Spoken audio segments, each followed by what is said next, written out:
Spoken English ക്ലാസ്സിൻ്റെ മറ്റൊരു എപ്പിസോഡിലേക്ക് സ്വാഗതം. എൻ്റെ പേര് ജസ്റ്റിൻ തോമസ്. ഇന്ന് നമ്മൾ പഠിക്കാൻ വേണ്ടി പോകുന്നത് കുറച്ച് ഫണ്ണി ക്വസ്റ്റ്യൻസ് ആണ്. ഫണ്ണി ക്വസ്റ്റ്യൻസ് എന്ന് പറഞ്ഞാൽ കുസൃതി ചോദ്യങ്ങൾ. നമ്മളൊക്കെ ചെറുപ്പമായിരുന്ന കാലത്തൊക്കെ ചോദിക്കുന്ന ചില ചോദ്യങ്ങളൊക്കെ ഉണ്ട്.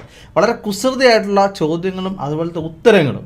അതിൻ്റെ ഉത്തരങ്ങളൊക്കെ എപ്പോഴും കുസൃതി ഉത്തരങ്ങളായിരിക്കും, വലിയ കാര്യമായിട്ടുള്ള ഉത്തരങ്ങളൊന്നും ആയിരിക്കില്ല. അങ്ങനത്തെയൊക്കെ നമ്മൾ ഉപയോഗിച്ചിട്ടുണ്ട്, അതുപോലെ തന്നെ നമ്മൾ കേട്ടിട്ടുണ്ട്. അതാണ് നമ്മൾ പഠിക്കാൻ വേണ്ടി പോകുന്നത്.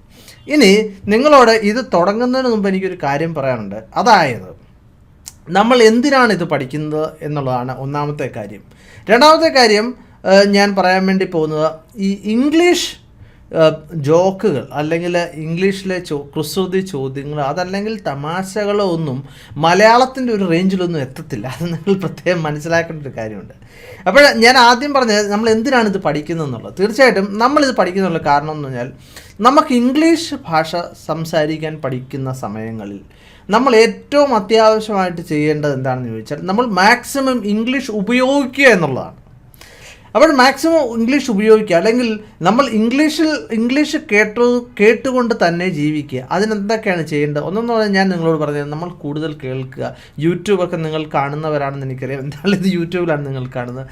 മാക്സിമം ഇംഗ്ലീഷ് പഠിക്കാനുള്ളതിനേക്കാളും കൂടുതൽ ഇംഗ്ലീഷിലുള്ള കാര്യങ്ങൾ കേൾക്കുക. ഉദാഹരണം പറയുകയാണെങ്കിൽ നിങ്ങളൊരു വാർത്തയായിരിക്കാം, ഇതൊക്കെ ഇംഗ്ലീഷിൽ മാക്സിമം നമ്മൾ കേൾക്കുക. നമ്മൾ ഗോസിപ്പുകളൊക്കെ കാണാതെ മാക്സിമം അങ്ങനെ ചെയ്യുക. പിന്നെ ഈ കുസൃതി ചോദ്യങ്ങളൊക്കെ നമ്മൾ പറയുമ്പോൾ നമുക്ക് ഇതൊക്കെ ഉപയോഗിക്കാവുന്നതാണ്. നമുക്ക് മറ്റുള്ളവരോടൊക്കെ നമുക്ക് ഉപയോഗിക്കാവുന്ന. എങ്കിലും ഞാൻ പറഞ്ഞതുപോലെ തന്നെ ഈ ചോദ്യങ്ങളൊക്കെ കേട്ടാൽ നിങ്ങൾക്ക് ചിരിയല്ല, ചിലപ്പോൾ കരച്ചിലായിരിക്കും വരുന്നത്. കാരണം ഈ മലയാളത്തിലെ അതായത് തമാശകളുടെ റേഞ്ചിൽ വേറൊരു ഭാഷയിലെ തമാശകളും എത്തത്തില്ല. അതോ ഞാൻ ആദ്യം തന്നെ പറഞ്ഞ് ജാമ്യം എടുത്തുകൊണ്ട് തന്നെയാണ് തുടങ്ങുന്നത്. അപ്പോൾ നമുക്ക് നോക്കാം. ആർ യു ഫ്രീ ടുമോറോ എന്ന് പറഞ്ഞാൽ എന്താണ് ഇവിടെ ചോദിച്ചിരിക്കുന്നത്? നിങ്ങൾ നാളെ ഫ്രീ ആണോ എന്നാണ് ചോദിക്കുന്നത്. ഇനി ഫ്രീ എന്നുള്ളതിന് സൗജന്യം എന്നുള്ളൊരർത്ഥവുമുണ്ട്. അപ്പോൾ സായിപ്പ് പറയുന്ന ഉത്തരം എന്താണ്? ഇതിൻ്റെ ഒരു കുസൃതി ഉത്തരം എന്ന് പറഞ്ഞാൽ നോ ഐ ആം എക്സ്പെൻസീവ് എന്ന് പറഞ്ഞാൽ ഇല്ല, ഞാൻ വളരെ എക്സ്പെൻസീവ് ആണെന്ന് പറഞ്ഞാൽ വിലയുള്ളതാണ് എന്നുള്ളത് നമുക്കറിയില്ല എക്സ്പെൻസീവ് എന്നുള്ളത്. Which is the best hand to write with എന്ന് പറഞ്ഞാൽ പിന്നെ ഏത് കൈ കൊണ്ടാണ് എഴുതാൻ ഏറ്റവും നല്ലതെന്നുള്ളതാണ് ചോദ്യം. ഇപ്പോഴതിൻ്റെ ഉത്തരമായിട്ട് പറയുന്നത് എന്താണെന്ന് ചോദിച്ചാൽ നെയ്തർ എന്ന് പറഞ്ഞാൽ രണ്ടുമല്ല എന്ന് പറഞ്ഞാൽ ഒന്നുമല്ല. നെയ്തർ എന്ന് പറഞ്ഞാൽ ഇപ്പോൾ നമ്മൾ ഞാൻ രണ്ടുമല്ല എന്നുള്ളത് അല്ലെങ്കിൽ ഒന്നുമല്ല എന്നുള്ളത്. It is best to write with a pen. അവിടെ ഇറ്റ്സ് എന്നുള്ളത് ഇറ്റ് ഈസ് എന്നാണ്. It is best to write with a pen. കൈ കൊണ്ട് എഴുതുന്ന നല്ല, ഏത് കൈ കൊണ്ട് എഴുതുന്നതാണ് നല്ലത്? രണ്ട് കൈ കൊണ്ടും അല്ല, അല്ലെങ്കിൽ രണ്ടുമല്ല, പേന കൊണ്ട് എഴുതുന്നതാണ് ഏറ്റവും നല്ലതെന്നാണ് അതിൻ്റെ ഒരു കുസൃതി ചോദ്യത്തിൻ്റെ ഉത്തരമായിട്ട് പറയുന്നത്. Where is king Solomon's temple? അപ്പോൾ കിങ് സോളമൻ എന്ന് പറഞ്ഞാൽ സോളമൻ രാജാവ്, അതായത് പിന്നെ ഇസ്രായേലിലെ ഒരു പ്രധാനപ്പെട്ട രാജാവായിരുന്നു പണ്ട് കാലത്തെ സോളമൻ രാജാവ്. സോളമൻ രാജാവിൻ്റെ ടെമ്പിൾ എന്ന് പറഞ്ഞാൽ അപ്പോൾ ജൂയിഷ് മതക്കാരുടേത് ഇപ്പോൾ ക്ഷേത്രം എന്നാണ്, ടെമ്പിൾ എന്നാണ് അവർ പറയാറുണ്ട്. ടെമ്പിൾ എന്ന് തന്നെയല്ല, ഇപ്പോഴത്തെ വേറെ വാക്കുകളൊക്കെ അതിന് പറയാറുണ്ട്, നിങ്ങൾക്കറിയാമായിരിക്കാം. ഇപ്പോൾ മോസ്ക് എന്ന് പറഞ്ഞാൽ മുസ്ലിങ്ങൾ ആരാധിക്കുന്ന സ്ഥലമാണ്. അതുപോലെ അപ്പോൾ where is king Solomon's temple? King സോളമൻ്റെ ടെമ്പിൾ എവിടെയാണ്, അല്ലെങ്കിൽ ആരാധനാലയം എവിടെയാണ് എന്നുള്ളതാണല്ലോ നമ്മൾ ഓർത്തത്. ഇനി ഈ ടെമ്പിളിന് വേറൊരർത്ഥമുണ്ട്. അതായത് ഈ പിന്നെ നെറ്റിയുടെ രണ്ട് സൈഡിലുള്ള ഈ കുഴിയുണ്ടല്ലോ, നമ്മുടെ രണ്ട് സൈഡിലുള്ള, അതിനും ടെമ്പിൾ എന്നാണ് പറയുന്നത്. അപ്പോൾ എൻ്റെ ഉത്തരം ഓൺ ഹിസ് ഫോർഹെഡ് എന്ന് പറഞ്ഞാൽ നെറ്റിയിലാണ് അദ്ദേഹത്തിൻ്റെ ടെമ്പിൾ എന്നുള്ളതാണ്. വീണ്ടും ഞാൻ പറയുന്നത് വലിയ തമാശയൊന്നുമല്ല, ചിരിക്കാൻ മാത്രമുള്ള ഒന്നുമില്ല, എങ്കിലും നമുക്കിതൊക്കെ പറയാവുന്നതാണ്. Customer, do you sell dogs meat എന്ന് പറഞ്ഞാൽ പിന്നെ ഇവിടെ ചോദിച്ചത്, അതായത് കസ്റ്റമർ ചോദിക്കുക നിങ്ങൾ പട്ടിയുടെ ഇറച്ചി വിൽക്കുമോ എന്നുള്ളതാണ് ചോദിക്കുന്നത്. ഇനിയിപ്പോൾ മറ്റൊരു തരത്തിലും ഇത് ചോദിക്കാവുന്നതാണ്. Do you sell dog meat, അല്ലെങ്കിൽ ഡു യു സെൽ ഡോഗ്സ് എന്ന് പറഞ്ഞാൽ ഒന്നിലധികം ഡോഗ്. നിങ്ങൾ പട്ടികൾക്ക് ഇറച്ചി കൊടുക്കുമോ? Do you sell dogs meet.